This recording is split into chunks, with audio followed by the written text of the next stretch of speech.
మహాఘనుడును మన రక్షకుడునైన యేసుక్రీస్తు శ్రేష్టమైన నామమునకు మహిమ కలుగునుగాక. దేవునికి స్తోత్రం. హల్లెలూయా, హల్లెలూయా. ప్రభువునందు ప్రియులారా, ఈ లైవ్ ద్వారా దేవుని వాక్యాన్ని వింటున్నటువంటి ప్రతి బిడ్డకు living prayer fellowship ministries Kuwait పక్షముగా దేవుని సేవకునిగా నా హృదయపూర్వకమైన వందనాలు. దేవుని అత్యంతమైన కృపను బట్టి, ఆయన కనికరమును బట్టి ప్రతిదినం మనం ఈ రీతిగా దేవుని పాద సన్నిధిలో కలుసుకోవడానికి, దేవుని వాక్యాన్ని మనము ధ్యానించడానికి ప్రభు చక్కని కృపను అనుగ్రహించాడు. ప్రియులారా, మీరందరూ కూడా క్షేమముగా ఉన్నారా? మీ కుటుంబాలు ఎలా ఉన్నాయి? మీ పిల్లలు బాగున్నారా? మీలో చాలామంది ఉద్యోగాలు లేక, చాలామంది మీరు చేసుకుంటున్న పనులు ఆగిపోయి ఇబ్బంది పడుతూ ఉన్నారు. అయితే దేవుడు నమ్మదగిన వాడు గనుక ఖచ్చితముగా మన ప్రతి కష్టాన్ని తొలగించి మంచి ఆశీర్వాదకరమైన భవిష్యత్తుని దేవుడు మనకిస్తాడు. చాలాసార్లు మనం ఏమనుకుంటాము అంటే, ఎందుకు ఇలాగూ జరిగింది? ఈ సంవత్సరం నేను చాలా బలపడాలి అనుకున్నాను, ఈ సంవత్సరం అది చేయాలి, ఇది చేయాలి అనుకున్నాను, ఇప్పుడే ఇలా జరిగింది అని కృంగిపోతూ ఉంటాం. అయితే దేవుడు మేలు చేయువాడే గాని కీడు చేయువాడు కాదు. అది ఒకవేళ మనకు ముందు కీడుగా కనబడినా దాని వెనుక కనబడని రహస్యమైన గొప్ప ఆశీర్వాదం ఉంది. ఒక చిన్న ఉదాహరణ మీకు జ్ఞాపకం చేస్తా. యాకోబు యబ్బోకు రేవు దగ్గర మోకాళ్ళు వంచి, ప్రభువా నన్ను ఆశీర్వదించు అని ప్రార్థించాడు. అయితే ఆశీర్వదించిన దేవుడు ఆయన తొడ గూటి మీద కొట్టి కుంటివాణ్ణి చేశాడు. ఆశీర్వాదం అడిగితే దేవుడు గాయాన్ని పెట్టాడు, కుంటివాణ్ణి చేశాడు. యాకోబు అనుకోవచ్చు, నేను దేవునిని ఆశీర్వాదం అడిగితే నన్ను కుంటివాణ్ణి చేశాడు, జీవిత కాలమంతా కూడా నేను కుంటుతూనే ఉండాలి, నాకు తీరని లోటు చేశాడు, నేనెంత అందముగా నడిచేవాణ్ణి, ఎంత చక్కగా పరిగెత్తేవాణ్ణి, ఎంత బలముగా నిలబడేవాణ్ణి, ఇప్పుడు నన్ను దేవుడు ఆశీర్వదించమంటే అవిటివాణ్ణి చేశాడు అని యాకోబు అనుకుని ఉండవచ్చు. కానీ యాకోబు లేచి నడుస్తూ అన్నయ్య దగ్గరికి వెళ్ళినప్పుడు యాకోబు యొక్క అవిటితనాన్ని చూసి, యాకోబు యొక్క కుంటితనాన్ని చూసి ఎదుర్కోవడానికి వచ్చిన ఏశావు హృదయం పగిలి కౌగిలించుకొని మెడ మీద పడి ముద్దు పెట్టుకున్నాడు. అనగా యాకోబు యొక్క ఆశీర్వాదం యాకోబు యొక్క ఆ యొక్క గాయములో దేవుడు పెట్టాడు. చాలాసార్లు మనం గాయపరచబడ్డాను అని బాధపడతాం. కానీ ప్రియులారా, ఆ గాయము వెనుక గొప్ప ఆశీర్వాదం ఉంది అన్న సంగతి మరిచిపోవద్దు.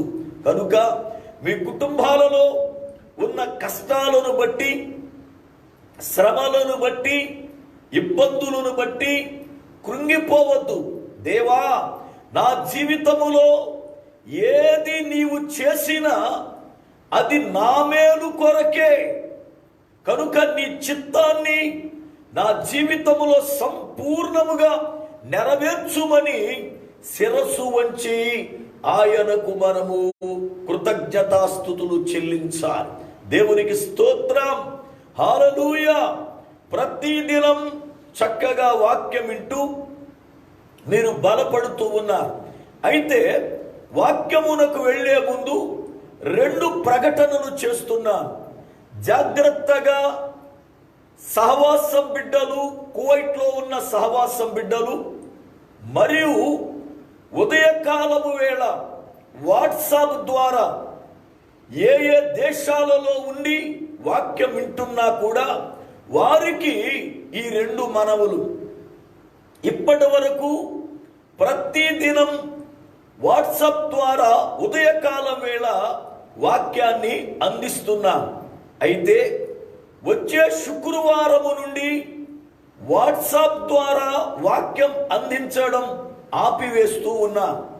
ఎందుకు అంటే ఈ వాట్సాప్ ద్వారా వెళ్ళే వర్తమానం యాప్ ద్వారా మీరు వినవచ్చు. మన యొక్క ఎల్పిఎఫ్ మినిస్ట్రీకి యాప్ అనేది ఉంది. మీరు ప్లే స్టోరులోనికి వెళ్ళి ఎల్పిఎఫ్ అని టైప్ చేస్తే మన లోగోతో కూడిన ఒక ఆప్షన్ మీకు కనబడుతుంది.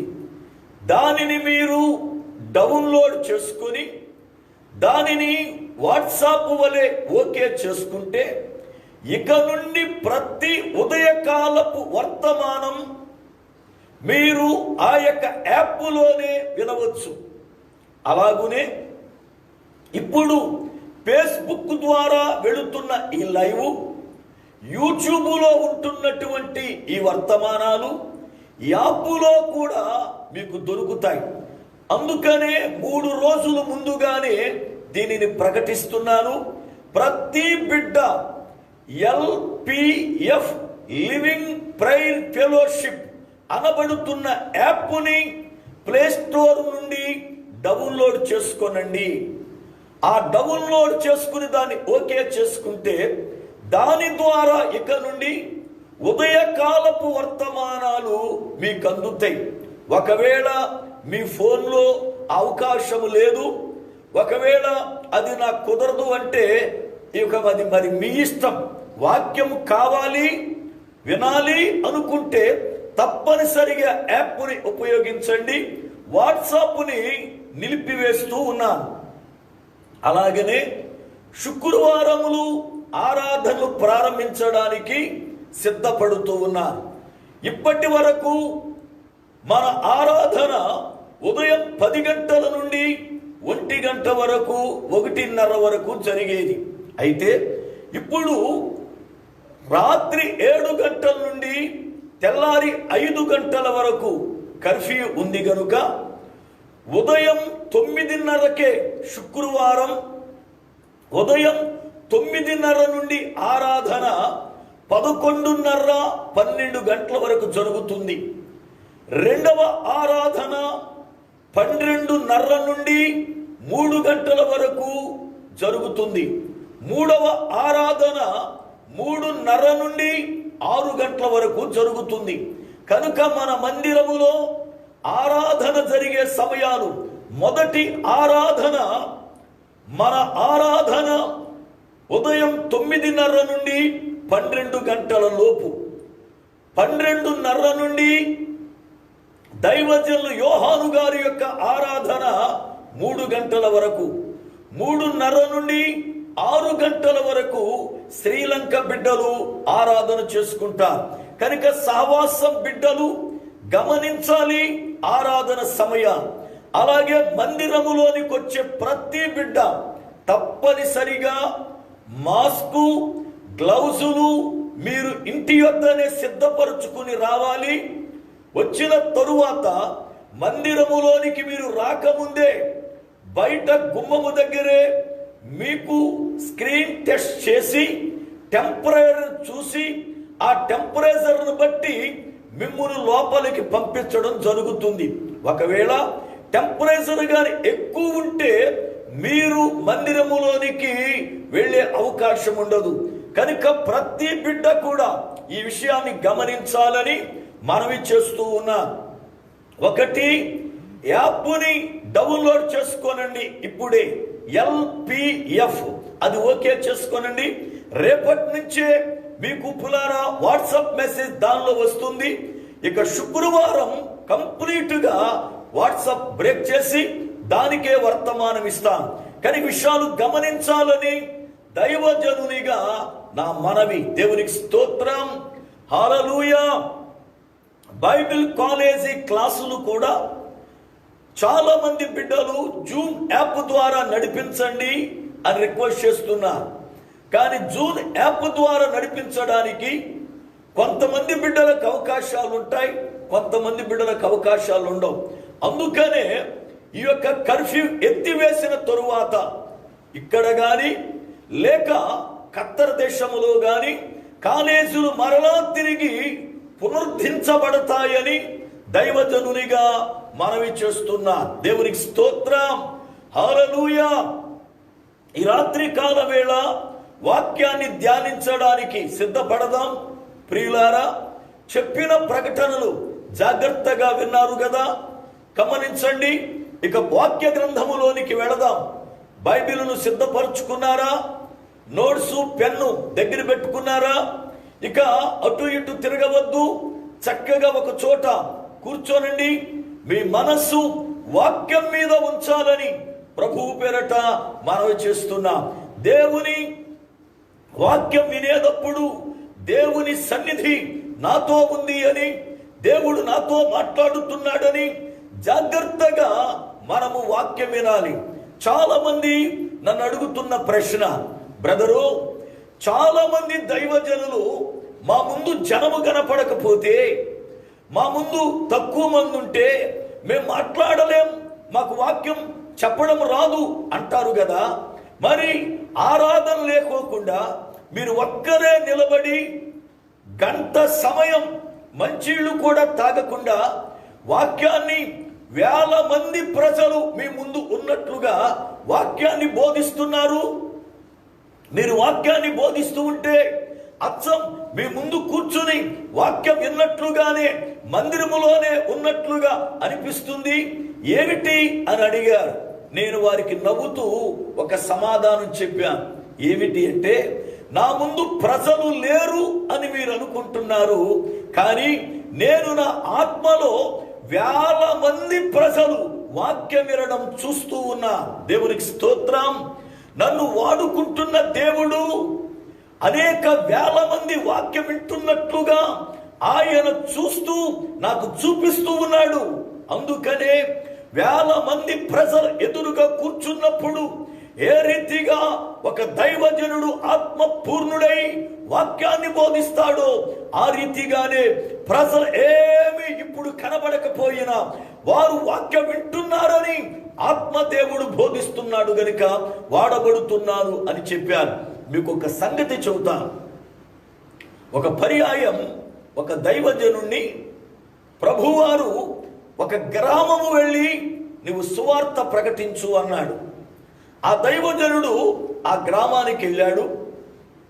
ఆ గ్రామములో ఒక మందిరం ఉంది, రోడ్డు ప్రక్కనే. దాని తలుపులు తెరవబడ్డాయి. ఈయన మందిరము లోపలికి వెళ్ళి కూర్చున్నాడు.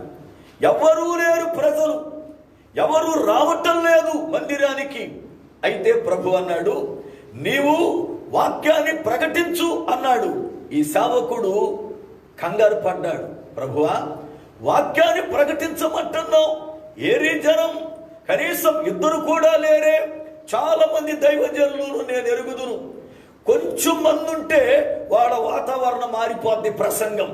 వేల మంది ఉంటే వేరే రీతిగా ఉంటుంది ప్రసంగం. మనుషుల యొక్క ముఖాలను చూసి ప్రసంగించే బోధకుడు కాదు. ఎందుకో తెలుసా?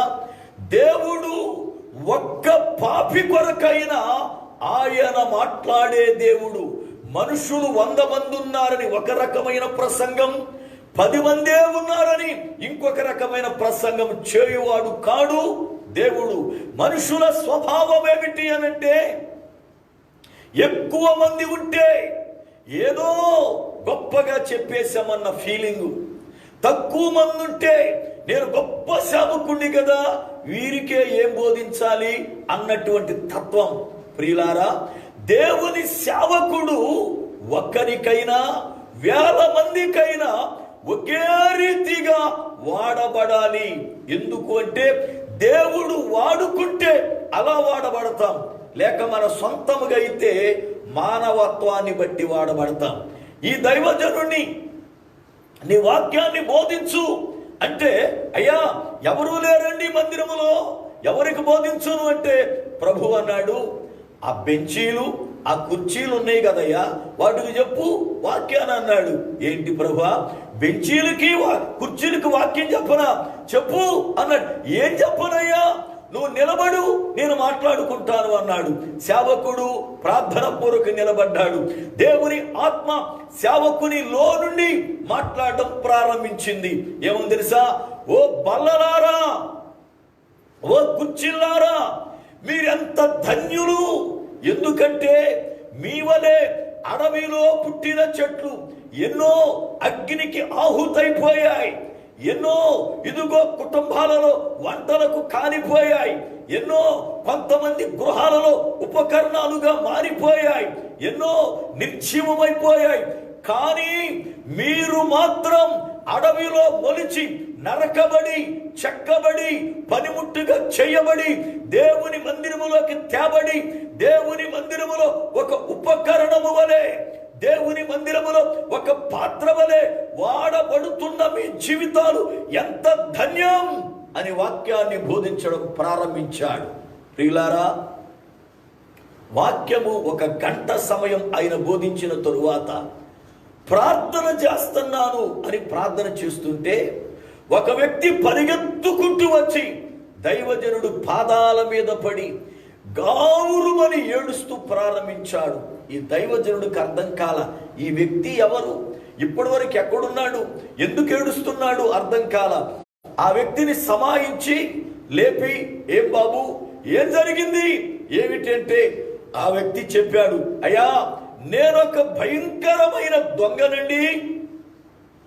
మీరు రాకముందు దేవుని మందిరములో దొంగతనం చేయడానికి వచ్చాను.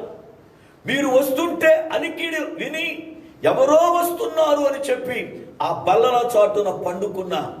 అయితే మీరు వచ్చి నన్ను చూడలేదు గాని వాక్యాన్ని బోధిస్తున్నప్పుడు అడవిలో పుట్టిన చెట్లకే ఎంత గొప్ప ధన్యత ఉంది అని నేను విన్నప్పుడు, కొన్ని చెట్లు పాడైపోయాయి, అగ్నికి ఆహుతైపోయాయి అని విన్నప్పుడు, అయ్యో దేవుడు చెట్ల కన్నా నన్ను శ్రేష్ఠుడుగా సృష్టించాడు కదా, నా పరిస్థితి ఏమిటని మీ వాక్యం వింటుండగా గుండె పగిలింది. ఇంకెన్నడూ దొంగతనాలు చెయ్యను అని ఆ దొంగ ఆ రోజున రక్షణ పొందాడు. దేవునికి స్తోత్రం. ప్రియులారా, ఆ దైవజనుని కళ్ళ ముందు ఏ వ్యక్తి లేడు, కేవలం బల్లలు కుర్చీలు మాత్రమే. ఈ రోజున ఒకవేళ నా ముందు ఎవరు లేనట్లుగా మీకు కనిపించవచ్చు గాని కొన్ని వేల మందిని దేవుడు చూస్తూ, కొన్ని వేల మంది హృదయాలలో వాక్యం పనిచేయునట్లుగా దేవుని దాసుడని నన్ను ఆత్మ పూర్ణుని చేసి ఆయన వాక్యాన్ని ప్రకటిస్తా ఉన్నాడు. ఈ రాత్రి కాల వేళ దేవుని వాక్యాన్ని వింటున్న ప్రియులారా, మీరే స్థలములో ఉన్నా ఎక్కడ ఉన్నా దేవుని ఆత్మ మీతో మాట్లాడుతూ ఉంది. దేవుని ఆత్మ మీతో పులార మాట్లాడుతుంది. నేను మిమ్మల్ని బాహ్యముగా చూడకపోవచ్చు గాని నన్ను మరుగుపరిచి వాక్యం బోధిస్తున్న ఆత్మ దేవుడు మిమ్మల్ని చూస్తూ ఉన్నాడు. ఈ రాత్రి నువ్వెలా కూర్చున్నావో, ఎలా వాక్యాన్ని వింటున్నావో, వింటూ నువ్వేం చేస్తున్నావో, నీ ఆలోచనలు ఎలాగున్నాయో ఇవన్నీ కూడా ప్రభు చూస్తూ నీతో మాట్లాడుతూ ఉన్నాడు. ఈ రాత్రి జాగ్రత్తగా దేవుని వాక్యాన్ని వినడానికి పులారా సిద్ధపడదాం. పరిశుద్ధ గ్రంథములో నుండి సంసోను యొక్క జీవితములో ఉన్న సంఘటనలు ధ్యానిస్తూ ఉన్నాం.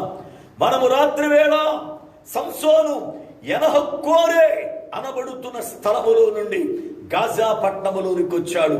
గాజా అనగా బలమైన దుర్గము అని నేర్చుకున్నాం. అయితే దుర్గము అనగా గొప్ప కోట, కూడా గొప్ప కోట.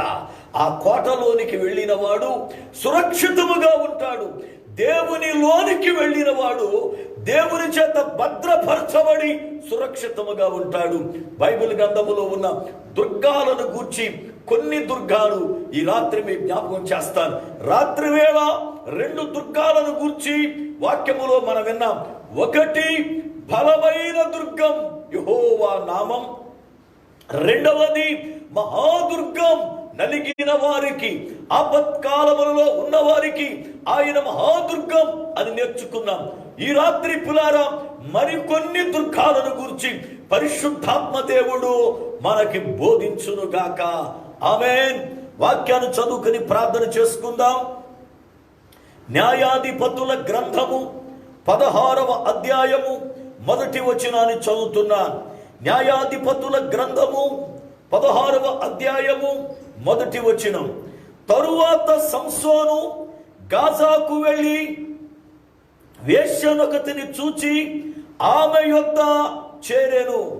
తరువాత సంసోను గాజాకు వెళ్ళి వేశ్యనొకతిని చూచి ఆమె యొద్ద చేరెను. ప్రార్థన చేసుకుందాం. సర్వకృపానిధివగు పరమ తండ్రి, నీ పాదములకై వందనాలు స్తోత్రాలు చెల్లిస్తూ ఉన్నా.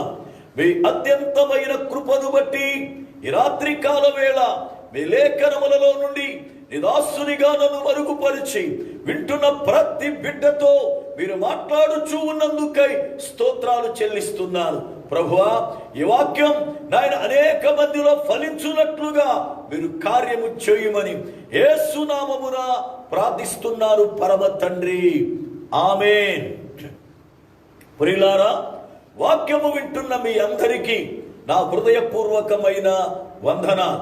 దేవుని లేఖనములో సంసోను పిలిచిన వాని ఊట అనబడుతున్న ఊట దగ్గర నుండి తెప్పరిల్లి బ్రతికి అతడు గాజా పట్టణములోనికి వచ్చాడు. గాజా అనగా బలమైన దుర్గం అని నేర్చుకున్నాం. బలమైన దుర్గం ఏది అనగా యెహోవా నామమే బలమైన దుర్గమని సామెతల గ్రంథం 18వ అధ్యాయం 10వ వచనములో చూస్తున్నాం. సామెతల గ్రంథం 18వ అధ్యాయం 10వ వచనములో యెహోవా నామము బలమైన దుర్గము, నీతిమంతుడు అందులోనికి పరిగెత్తి సురక్షితముగా ఉండును అని వ్రాయబడి ఉంది. అయితే దుర్గము అనగా కోట, ఒక రాజు నివసించే స్థలం. ఆ కోటలోనికి ఎవరైనా వెళితే వాళ్లకు పులారా ఏంటి కాపుదల ఉంటుంది, భద్రత ఉంటుంది, క్షేమం ఉంటుంది. ఆ కోటలోనికి ఏ శత్రువు ప్రవేశించలేడు. ఏ యొక్క పులార శత్రువు కోటలోనికి వెళ్ళిన వారికి కీడు తలపెట్టలేడు.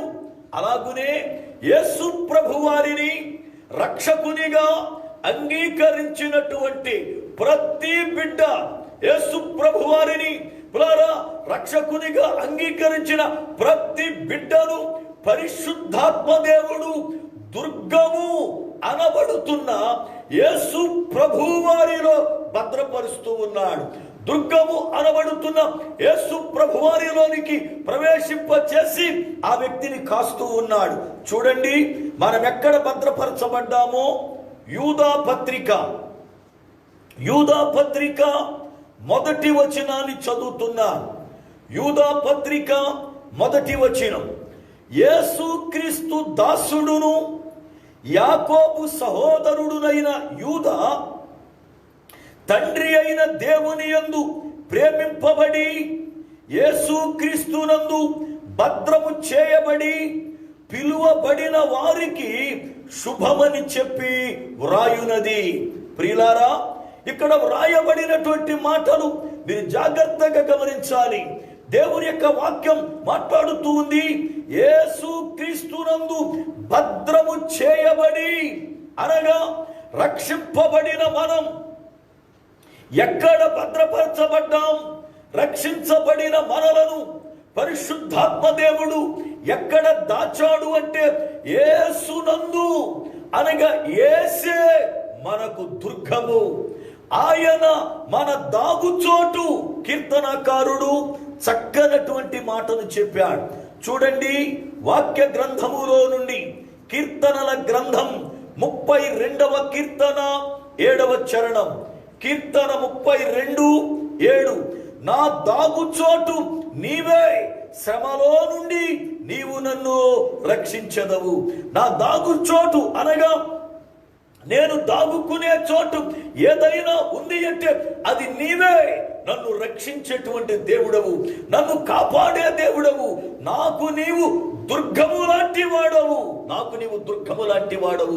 ఆ దుర్గము మీద అనగా ఆ కోట మీద, ఆ యొక్క స్థలం మీద ఏ శత్రువు పులారా పని చేయలేడు, ఏ శత్రువు లోపలికి ప్రవేశించలేడు. ఎందుకంటే చుట్టూ కూడా ఎత్తైన బలమైన ప్రాకారం ఉంటుంది, కోట గోడ ఉంటూ ఉంది. కనుక యేసుక్రీస్తునందు రక్షింపబడిన ప్రతి బిడ్డ ఎక్కడ దాయబడుతూ ఉన్నాడు అంటే యేసునందు దాయబడుతూ ఉన్నాడు. అందుకనే ఆయన మనకు బలమైన దుర్గం. రెండవది మహాదుర్గం. మూడవది జ్ఞాపకం చేస్తున్నాను. రాత్రి వేళ 2 దుర్గాలను గురించి నేర్చుకున్నాం.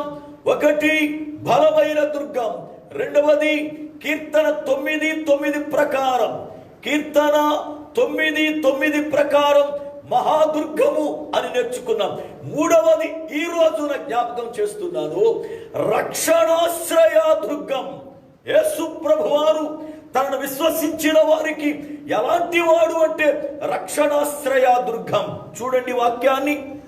సమూయేలు 2వ గ్రంథము 22వ అధ్యాయము 47వ వచనం. సమూయేలు 2వ గ్రంథము 22వ అధ్యాయము 47వ వచనం. యెహోవా జీవము గలవాడు, నా ఆశ్రయ దుర్గమైన వాడు, స్తోత్రార్హుడు, నాకు రక్షణాశ్రయ దుర్గమైన దేవుడు మహోన్నతుడగునుగాక. కీర్తనాకారుడైన దావీదు ఈ మాటలు పలికాడు. సౌలు ఆయనను తరుముచున్నప్పుడు శత్రువుల చేతిలో నుండి, సౌలు రాజు చేతిలో నుండి దావీదును దేవుడు తప్పించినప్పుడు, దేవుడు దావీదుని శత్రువుల చేతిలో పడకుండా విమోచించినప్పుడు దావీదు ఈ కీర్తనను పులారా దేవుని మహిమార్థమై పాడాడు. బాగా గమనించాలి, వాక్యం బోధిస్తూ ఉంది. కీర్తనలు ఎందుకు పాడాలి? కీర్తనలు పులారా పాడడములో ఉద్దేశం ఏమిటి అని అంటే, దేవుడు చేసిన కార్యములను బట్టి, దేవుడు చేసిన మేళ్లను బట్టి సంతోషముతో ఆయనను ఘనపరచడానికి కీర్తనలు మనము పాడతాం.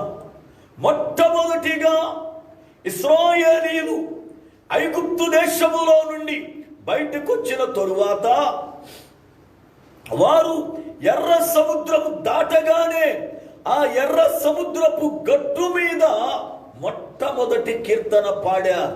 నిర్గమకాండము 15వ అధ్యాయము 1వ వచనము నందు పులారా, నిర్గమకాండము 15వ అధ్యాయం 1వ వచనము నందు ఇశ్రాయేలీయులు ఎప్పుడు పాడారు కీర్తన అంటే, తమ శత్రువులు వారి కళ్ళ ఎదుట చనిపోయినప్పుడు దేవుడు అద్భుతమైన రీతిగా వారిని రక్షించి విమోచించినప్పుడు సంతోషభరితులై కీర్తన పాడారు. అందుకే వాక్యం అంటుంది, నీకు సంతోషము కలిగినప్పుడు కీర్తనలు పాడండి.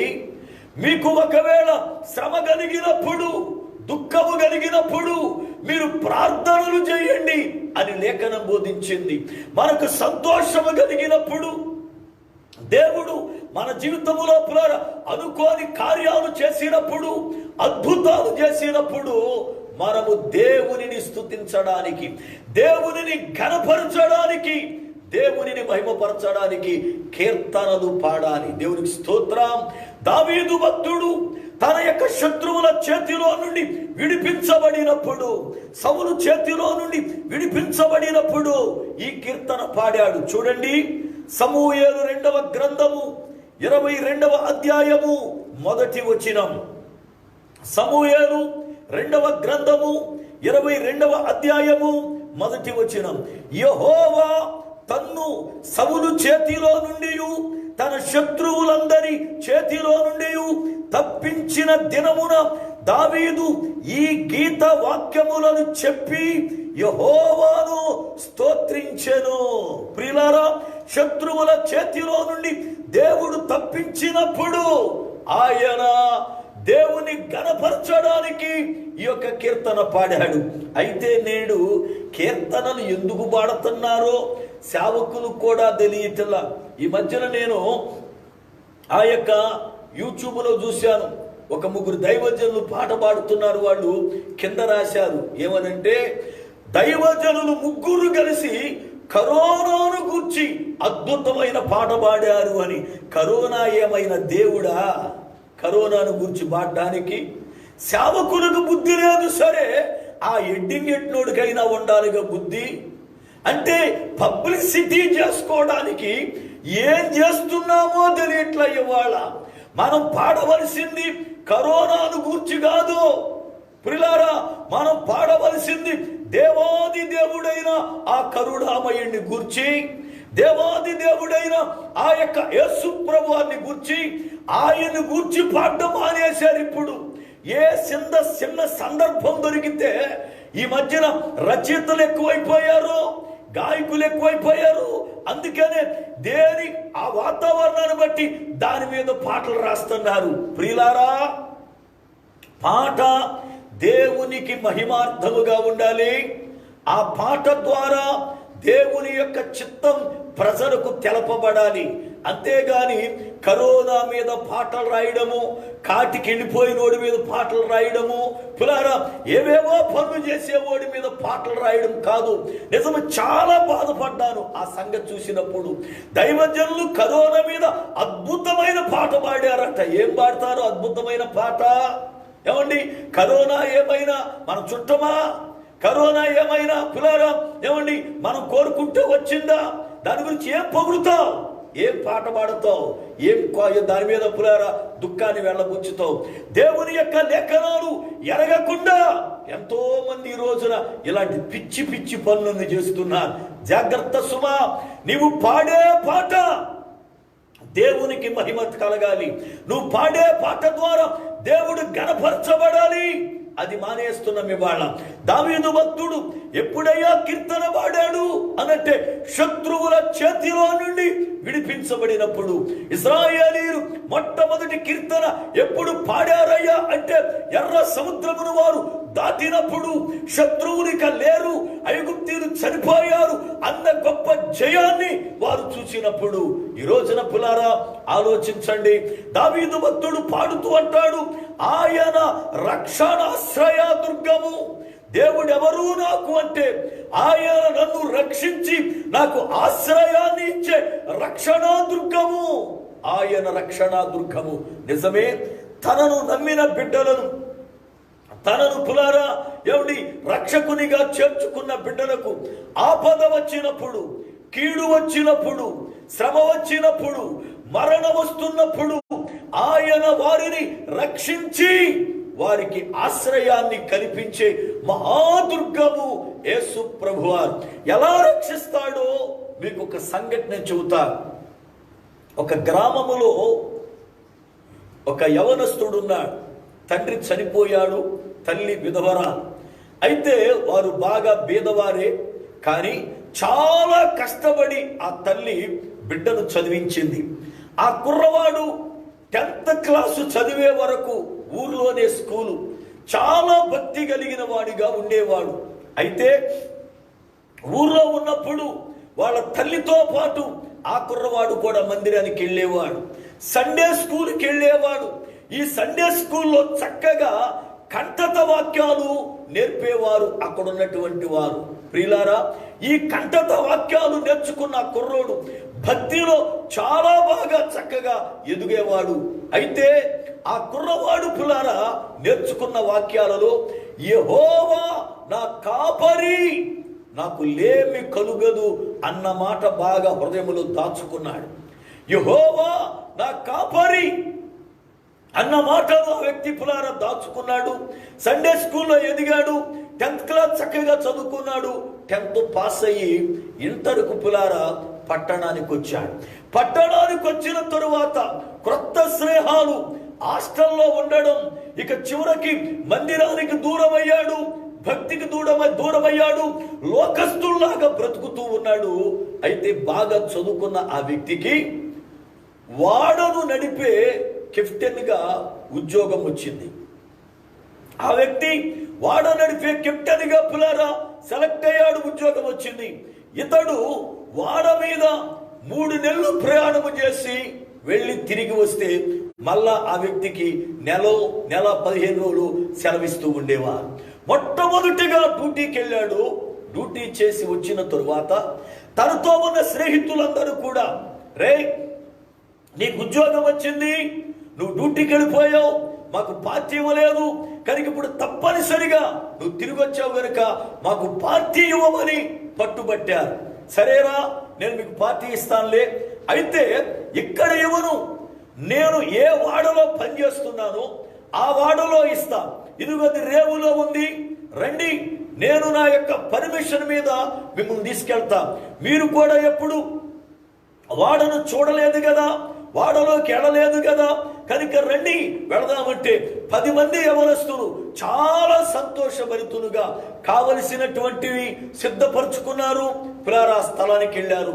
వాడ ఎక్కడో 10 మైళ్ళ దూరములో సముద్రములో ఉంది. అక్కడికి వెళ్ళాలి అంటే బోటు మీద వెళ్ళాలి.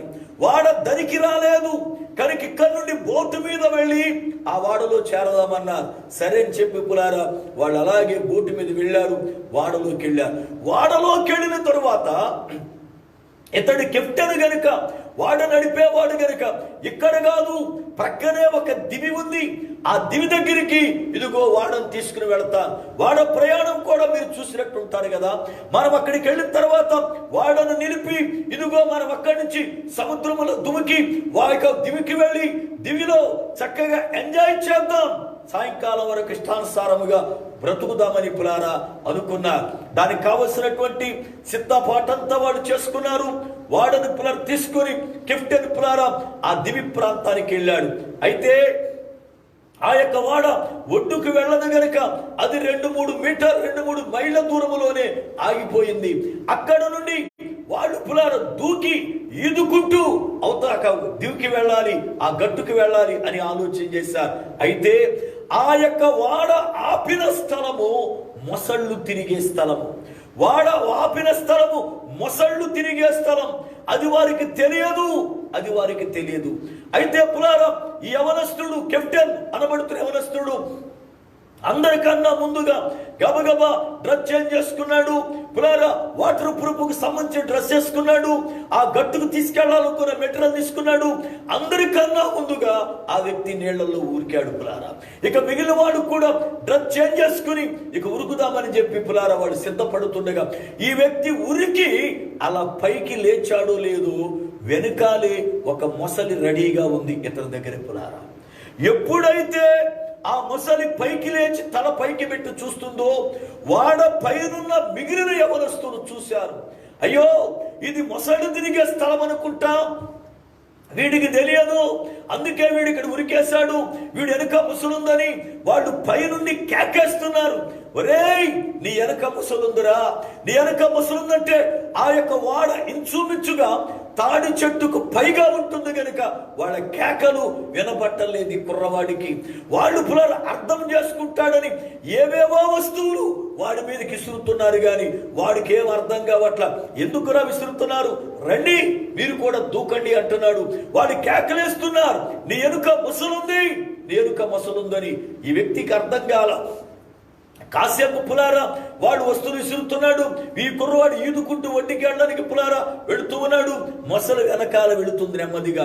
అయితే కుర్రవాడికి కొంత దూరం తరువాత ఏంటి వీళ్ళు రావటం లేదు, కేకలేస్తున్నారేంటి అని అనుమానం వచ్చి వెనక్కి తిరిగి చూస్తే ఎలుక మొసలి తరుముతా ఉంది. పులారా ఎప్పుడైతే మొసలిని చూశాడో తన పై ప్రాణాలు పైనైపోయినాయి. ఇక అనుకున్నాడు, ఈ రోజుతో నా యొక్క జీవితం అయిపోయింది. ఈ సముద్రములో ఇక నన్ను ఎవడు రక్షించేవాడు లేడు, ముసలి చేతిలో నుండి రక్షింపడం అసాధ్యం. కనుక ఇక నా పని అయిపోయింది, నాకు మరణమే అనుకుని సరే గట్టుకైనా సరే వెళ్ళి చచ్చిపోతాం అనుకుని పులారా ఆ గట్టుకి ఈదుకుంటూ బలవంతంగా వెళ్తుంటే నెమ్మదిగా వెనకాల మొసలి వస్తూ ఉంది. యవనస్తుడు వీదుతూ ఉన్నాడు. ఒక ప్రక్కన ప్రాణభయం. ఆ సందర్భములో అతడు బాల్య దినములలో సండే స్కూల్కి వెళ్ళి నేర్చుకున్న యెహోవా నా కాపరి అన్న వాక్యం గుర్తొచ్చింది.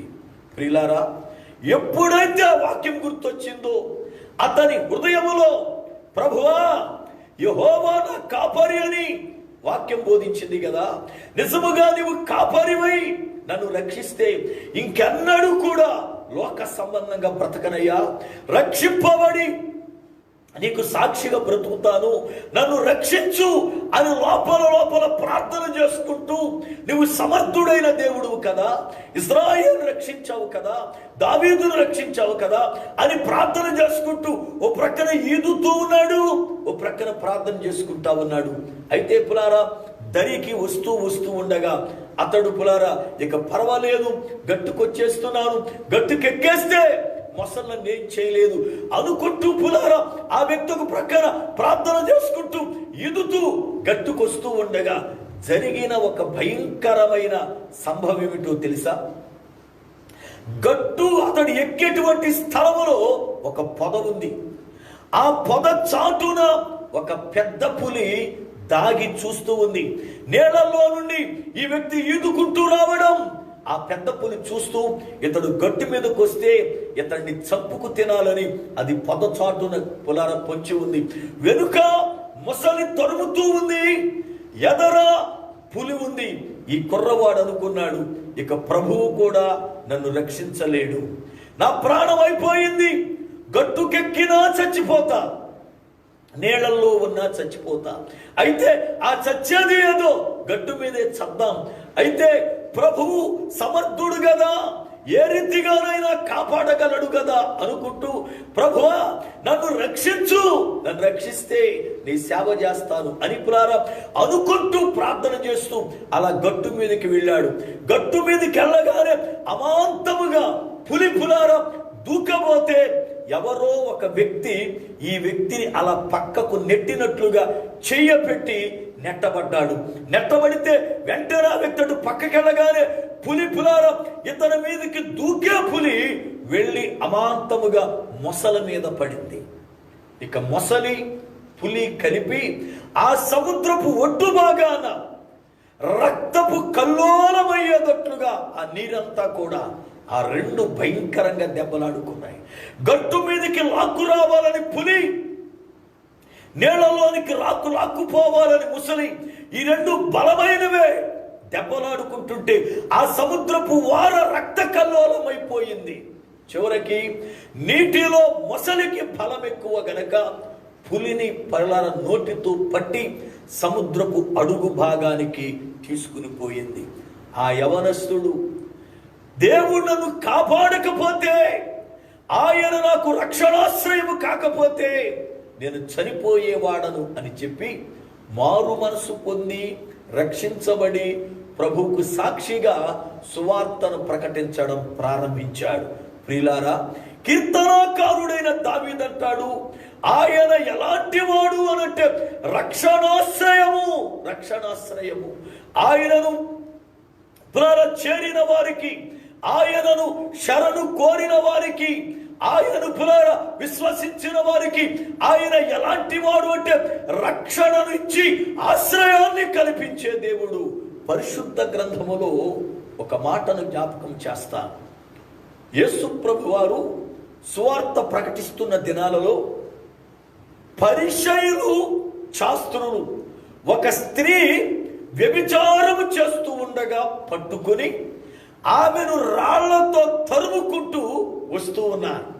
యేసు ప్రభు వారు ఒలీవ కొండ దగ్గర దేవాలయం ఉంటే ఆ దేవాలయం దగ్గర కూర్చున్నాడు. ఆయన కూర్చుంటే ఈమె పరిగెత్తుకుంటూ వచ్చి ఆయన పాదాల ముందు పడిపోయింది.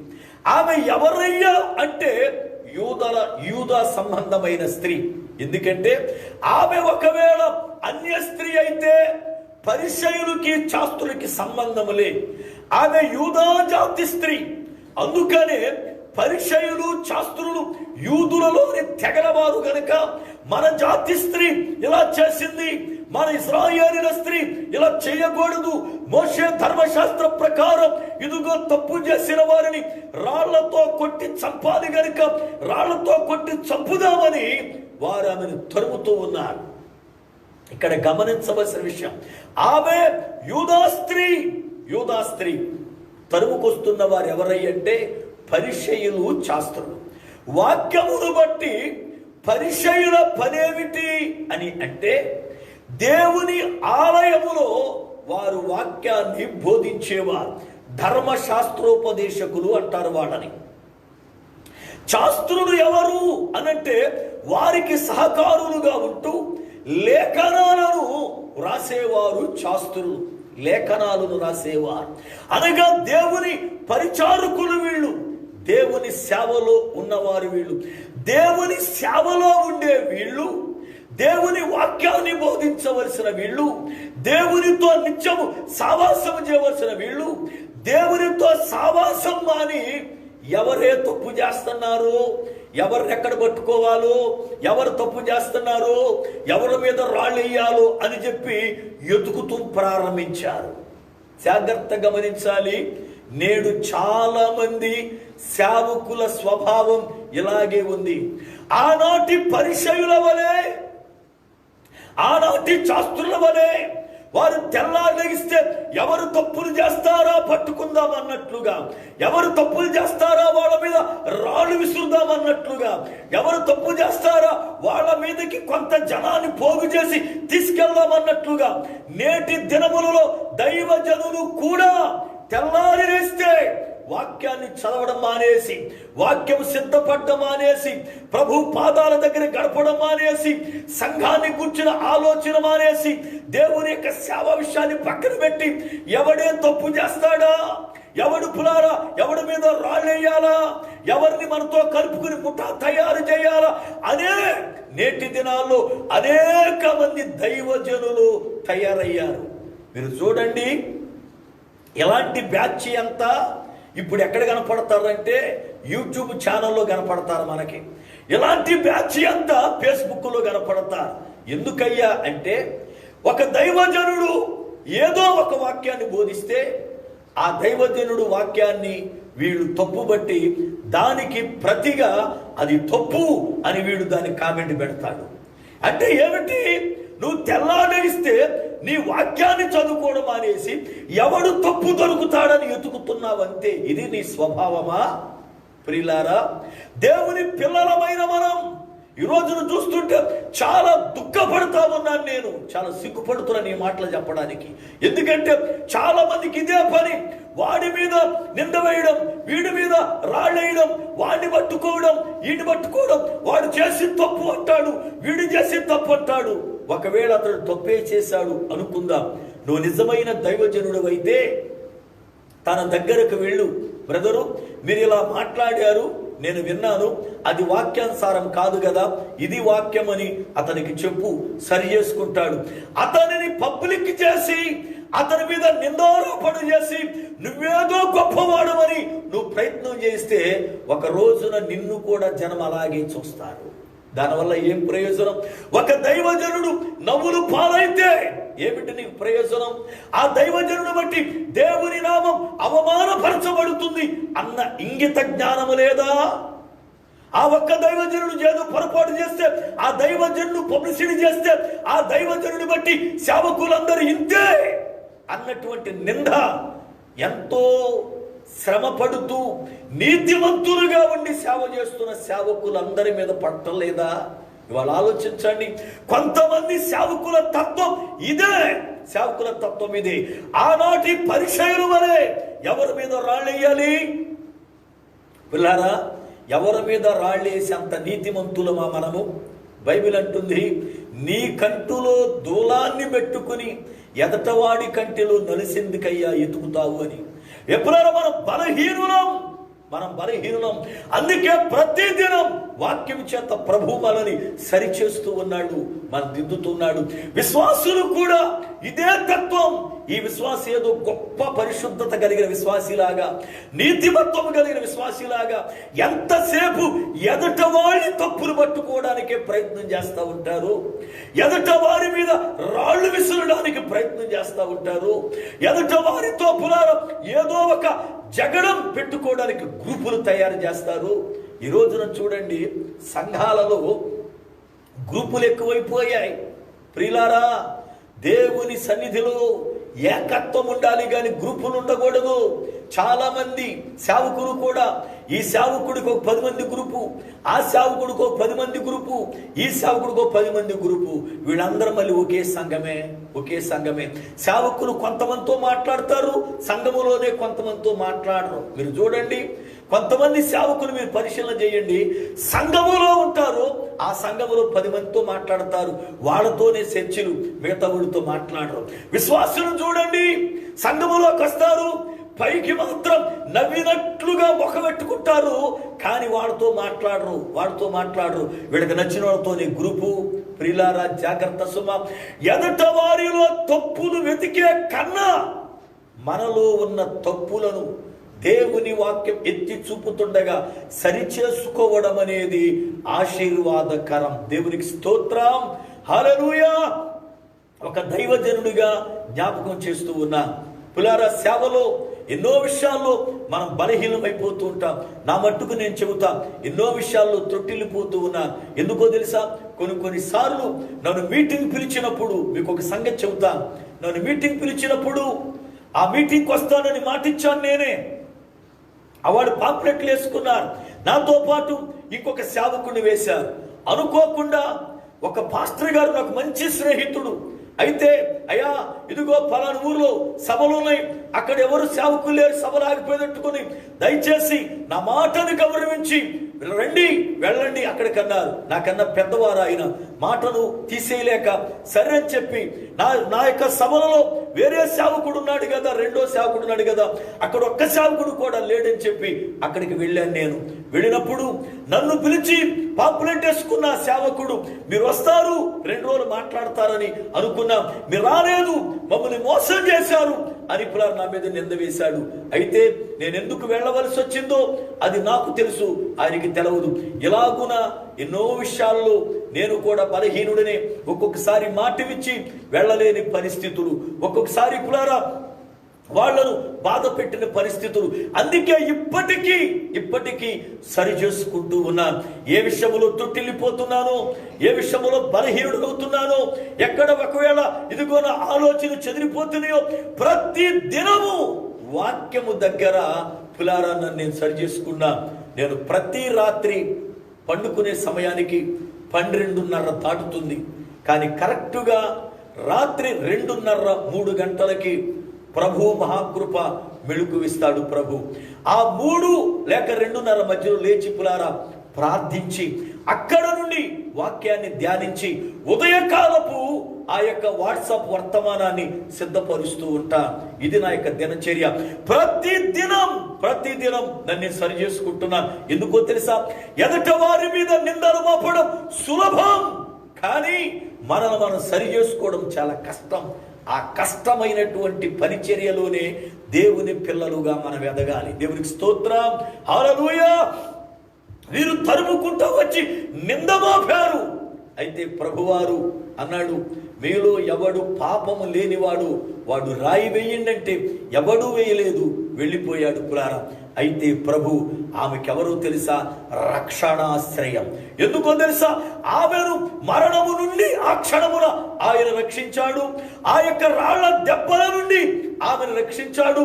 వాళ్ళ యొక్క కోపద్రేకాల నుండి వాడు రక్షించాడు. రక్షించడమే కాదు, ఆయన ఆమెకు ఆశ్రయదుర్గమయ్యాడు. ఆయన అంటాడు, అమ్మా నిన్నెవ్వరు కూడా శిక్షించలేదా? ఎంత చక్కని పిలుపండి ఆ పిలుపు. అమ్మా అని పులారా ఎంత చక్కగా పిలిచాడు ఆయన. అంతకుముందు ఆమెను ఏమని పిలిచారో తెలియదు కానీ ఊర్లో ప్రభువారు ఎంత చక్కగా అమ్మా అని పిలిచాడు. నిజమే కదా? ఆయన ప్రేమ ఎంత అమూల్యమైనది, ఆయన కనికరం ఎంత గొప్పది. మన యొక్క పులారా జీవితంలో కృంగిపోయినప్పుడు, దుఃఖ స్థితిలో ఉన్నప్పుడు, ఏకాకులమైనప్పుడు ఆయన మాట ఎంత ఓదార్పునిస్తుంది. ఆ యూదా స్త్రీ ఏకాకి అయింది, ఆ యూదా స్త్రీ నిందలలో ఉంది, ఆ యూదా స్త్రీ మరణాపేక్షలో ఉంది, ఆ యూదా స్త్రీ కన్నీటి మడుగులో ఉంది. అంత దుఃఖంలో ఉండి అంత కృంగిపోయిన ఆ తల్లిని అమ్మా అన్న ఒక్క పిలుపు ఎంత గొప్ప ఆదరణిస్తుంది పిల్లారా, ఎంత గొప్ప ఆదరణిస్తుంది. ఈ రాత్రి సోదరుడా సోదరి, ఒకవేళ ఒకప్పుడు నీతో ఉన్న వాళ్ళందరూ విడిచేసి నిన్ను నిందల పాలు చేసి నిన్ను ఏకాకిని చేశారేమో, ఈ దినం ఆ స్త్రీ వలె కృంగిపోయి ఉన్నావేమో. ప్రభువు నీకు ఆశ్రయ దుర్గం, ప్రభువులోనికి రా. ప్రభువు నిన్ను పిలుస్తూ ఉన్నాడు. ఆయన అంటాడు, అమ్మా నిన్నెవ్వరు శిక్షించలేదా, ఆమె కన్నీటితో లేదయ్యా అన్నప్పుడు ఆయన అంటాడు, నేను కూడా నిన్ను శిక్షించను. ఎందుకో తెలుసా, నేను నీకు ఆశ్రయము, నేను నీకు ఆశ్రయం. నా దగ్గర నీకు రక్షణ ఉంది, నా దగ్గర రక్షణ ఉంది. ఈ రోజున లోకములు ఎక్కడ మానవునికి రక్షణ లేదు పులారా, ఎక్కడ మానవునికి రక్షణ లేదు. చూడండి, మనకు తెలిసిన విషయాలే. ఇందిరాగాంధీ గారిని తనకున్నటువంటి రక్షక భటుడే చంపివేశాడు కదా పులారా. రక్షణ ఏది, రక్షణ ఏది? ఈరోజు అనేక మంది జీవితాలలో రక్షణ లేదు ప్రియులారా. అయితే మనకు రక్షణ ఎక్కడంటే యేసులోనే. ఆయన మనకు రక్షణాశ్రయ దుర్గం, రక్షణాశ్రయ దుర్గం. ఇంకా నువ్వు యేసు ప్రభువుని రక్షకునిగా అంగీకరించకపోతే, ఇంకా యేసు ప్రభుకి దూరముగా బ్రతుకుతుంటే, ఇంకా యేసులోనికి రాకుండా లోకములో జీవిస్తూ ఉంటే, ఈ రాత్రి అయినా ప్రియ సోదరుడు సోదరి, యేసు ప్రభువులోనికి రమ్మని ప్రేమపూర్వకంగా ఆహ్వానిస్తూ ఉన్నా. ఆయన రక్షణా దుర్గము. నిన్ను కష్టాలలో నుండి, శ్రమలలో నుండి, మరణ పరిస్థితుల్లో నుండి రక్షించగలిగిన సమర్థుడు. ఎందుకో తెలుసా, నీకు ముందుగా ఆయన సిలువలో తన ప్రాణాన్ని అర్పించాడు, నీకు బదులుగా ఆయన శిక్షను అనుభవించాడు. అందుకనే ఆయన రక్షణాశ్రయ దుర్గము మనకి. ఈ రాత్రి కాల వేళ రక్షణాశ్రయ దుర్గములోనికి వెళ్ళి మనము భద్రపరచబడదాం. అలాంటి కృప పరిశుద్ధాత్మ దేవుడు మనకు అనుగ్రహించును గాక. ప్రార్థన. సర్వకృపానిధివగు పరమ తండ్రి, జీవాధిపతివైన దేవా, నీ పాదములకై వందనాలు స్తోత్రాలు చెల్లిస్తున్నా.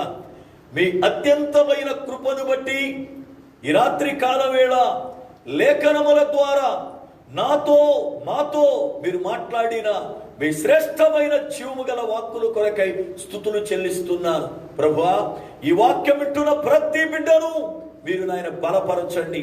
ప్రతి బిడ్డకున్న బంధకములను యేసు నామమున తొలగించండి. వారి దుఃఖాన్ని తొలగించండి. కృంగిన వారిని లేవనెత్తండి. వారి ఒంటరితనాన్ని దూరపరచండి. నిందలలో నుండి, నిస్పృహలలో నుండి, మరణపాయ పరిస్థితుల్లో నుండి నీ బిడ్డలను ప్రభువా రక్షించండి. మీ సహాయము దయచేయమని ప్రార్థన చేస్తున్నా. ఈ రాత్రి వాక్యము ద్వారా ప్రతి బిడ్డ ఆదరణ పొందినట్లుగా కృపను చూపండి నాయన. అలాగే ప్రభువా, లోక పరిస్థితులన్నీ కూడా తారుమారైపోయాయి ప్రభువా. మానవుని ఆలోచనలు వేరు, మీ ఉద్దేశాలు వేరు గనుక నాయన పరిస్థితులు ఒక్కసారి జ్ఞాపకం చేసుకుని మా పైన కనికరపడండి అయ్యా. మీరు కనికరము చూపపోతే ఇక మానవుని ప్రభువా కనికరించేవారు ఎవరూ లేరు కనుక క్షేమం అనుగ్రహించండి.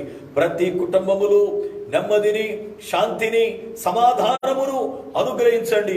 ప్రతి బిడ్డను మీరు అక్కడ కొరకై సిద్ధపరిచి మీరు మహిమ పొందినట్లుగా కృపాక్షేమములు అనుగ్రహించుమని యేసు క్రీస్తు శక్తి కలిగిన నామమున ప్రార్థిస్తూ ఉన్నాను పరమ తండ్రి, ఆమేన్.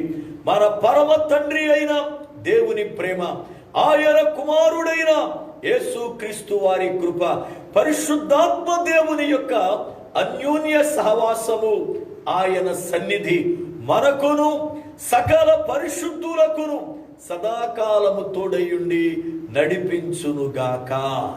ఆమేన్, ఆమేన్. ప్రియులారా, యేసు క్రీస్తు శ్రేష్టమైన నామములో నా హృదయపూర్వకమైన వందనాలు తెలియజేస్తున్నా. దేవుని మహాకృపను బట్టి ప్రభువు మనతో ఎంతో శ్రేష్టముగా ప్రతిదినం మాట్లాడుతూ ఉన్నా. అయితే ఆ మాటలను మన హృదయములో భద్రపరుచుకొని ప్రభువు రాకడకు సిద్ధపడాలని ఆయన ఉద్దేశం. గమనించండి, నేను మొదటిగా చెప్పిన మాటలు మరొక్కసారి జ్ఞాపకం చేస్తున్నా. మీరు ఎల్పిఎఫ్ అనే యాప్ని ప్లే స్టోర్ నుండి మీరు డౌన్లోడ్ చేసుకోనండి. రేపటి నుండి చక్కగా పిల్లారా ఉదయకాలపు వర్తమానాలు వాట్సాప్లో మీకు వస్తున్న వర్తమానాలు దానిలో వినవచ్చు. శుక్రవారం నుండి ఇక వాట్సాప్లో రాకోకుండా యాప్లోనే వస్తాయి. కనుక విషయాన్ని గమనించాలని ప్రభువు పేరట మనవి చేస్తున్నా. అలాగే శుక్రవారపు ఆరాధన సమయాలు కూడా ఉదయం 9:30 నుండి మధ్యాహ్నం 12 గంటల వరకు ఎల్పిఎఫ్ మినిస్ట్రీస్ ఆరాధన జరుగుతుంది. 12:30 నుండి 3 గంటల వరకు సోదరులు యోహాను గారి యొక్క ఆరాధన జరుగుతుంది. 3:30 నుండి 6 గంటల వరకు శ్రీలంక వారి ఆరాధన జరుగుతుంది మన మందిరములో. కనుక సమయాలు గమనించాలి అని ప్రభువు పేరట మీకు మనవి చేస్తున్నాను.